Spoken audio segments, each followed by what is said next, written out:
പ്രിയപ്പെട്ടവരെ നമസ്കാരം. അഗ്രവിഷനിലേക്ക് എല്ലാവർക്കും സ്വാഗതം. നമുക്കിത് ആപ്പിൾ ചാമ്പയാണ്. അപ്പോൾ ഈ ആപ്പിൾ ചാമ്പ എങ്ങനെയാണ് നമ്മളൊന്ന് വീട്ടിൽ ലെയർ ചെയ്യുന്നതെന്ന് നോക്കാം. അപ്പോൾ അത് ഞങ്ങളൊന്ന് കാണിച്ചു തരാം. അപ്പോൾ ഇവിടെ റോഡിൽ കൂടെ വണ്ടിയൊക്കെ പോകുന്ന സ്വരമൊക്കെ കേൾക്കും. അതൊന്നും കാര്യമാക്കണ്ട. എന്തായാലും നമുക്ക് അതിൻ്റെ വീഡിയോയിലേക്ക് പോകാം. ഇത് നമുക്കൊന്ന് ഗ്രാഫ്റ്റ് ചെയ്യണം. അപ്പോൾ എങ്ങനെയാണ് ഇത് ഗ്രാഫ്റ്റ് ചെയ്യുന്നതെന്ന് ഞാൻ നിങ്ങൾക്ക് കാണിച്ചു തരാം. ഈ 10 പൈസ ചിലവില്ലാതെ നമ്മുടെ വീട്ടിൽ ഇതുപോലെയുള്ള ഫ്രൂട്ട്സ് പ്ലാന്റൊക്കെ ഉണ്ടെങ്കിൽ അതൊക്കെ ഗ്രാഫ്റ്റ് ചെയ്യാൻ സാധിക്കും. ഇതൊരു ചെടിയാണ്. അപ്പോൾ ഇത് ഞാൻ ഇതുപോലെ ഗ്രാഫ്റ്റ് ചെയ്ത് ഇപ്പോൾ ഇത് വേര് വന്നിട്ടുണ്ട്.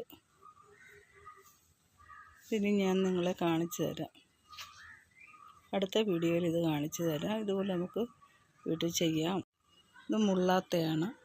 അപ്പം ഇതൊക്കെ നമുക്ക് ഗ്രാഫ്റ്റ് ഇതുപോലെ തന്നെ ചെയ്ത് വെക്കാവുന്നതാണ്.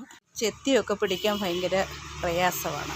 അപ്പം നമുക്കിതുപോലെ ഗ്രാഫ്റ്റ് ചെയ്ത് വീട്ടിൽ പിടിപ്പിച്ചെടുക്കാം.